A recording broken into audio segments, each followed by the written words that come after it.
କାହାକୁ କିଛି ବା ଦିଅ କି ନ ଦିଅ, କର ନାହିଁ କେବେ ହିଂସା। ଭଗବାନ ଆମକୁ ଯେତିକି ଦେଇଛନ୍ତି ସେତିକିରେ ରହି ଅଧିକ କରିବାନି ଆଶା। ଠିକ୍ କହିଲି ନା ସାଙ୍ଗମାନେ? ସମସ୍ତଙ୍କୁ ଜୟ ଜଗନ୍ନାଥ। ଚାଲନ୍ତୁ ଆଜି ମୋ ରୋଷେଇ ଘରକୁ ଆପଣମାନଙ୍କୁ ବହୁତ ବହୁତ ସ୍ୱାଗତ। ପିଲାମାନଙ୍କର ଆଜି ଡିମାଣ୍ଡ ହେଲା କିଛି ଛଣାଛଣି ଖାଇବା ପାଇଁ। ଭାବିଲି କ'ଣ କରିବି, ତା ପାଇଁ ଆଗରୁ କିଛି ମଟର ଭିଜେଇ ରଖିଥିଲି। ତାକୁ ଗୋଟେ ମିକ୍ସିଂ ଜାର୍ରେ ଖଣ୍ଡେ ଅଦା, କଞ୍ଚା ଲଙ୍କା, ଭୃସଙ୍ଗା ପତ୍ର ବାଡ଼ିରୁ ଯାଇ ନେଇ ଆସିଲି। ତାକୁ ଦେଇ ମିକ୍ସିଂ ଜାର୍ରେ ଭଲସେ ଗ୍ରାଇଣ୍ଡ କରିନେବା। ସେଥିରେ ଦେବା ସ୍ୱାଦ ଅନୁସାରେ ଲୁଣ, ଗୋଟା ଜିରା, କଳା ଜିରା, ହେଙ୍ଗୁ ଦେଇ ତାକୁ ଭଲସେ ମିଶାଇ ନେବା। କଢ଼େଇରେ ତେଲ ଦେବା।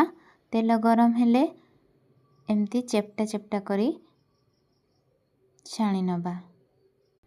ଏମିତି ଗୋଟି ଗୋଟି ସବୁ ଏମିତି ଛାଣି ନେଇଛି। ତାକୁ ଏପଟ ସେପଟ କରି ଭଲସେ ଟିକେ ଭାଜି ନେବା। ଏମିତି ଗୋଲ୍ଡେନ୍ କଲର୍ ଆସିଥିଲେ ତାକୁ ଏମିତି ଛାଣି ନେବା। ସେମ୍ ପ୍ରୋସେସ୍ରେ ବାକି ତକ ଥିଲା ଯାହା ସବୁ ଛାଣି ନେଲି। ପ୍ରସ୍ତୁତ ହୋଇଗଲା ଆମର ଏଇ ବୁଟର ବରାଟି। ନୂଆ କିଛି ରେସିପି କରିବି ପୁଣି ଜଗନ୍ନାଥଙ୍କୁ ଦେବିନି, ଏଇଟା କ'ଣ ହେଇଥାଇପାରେ?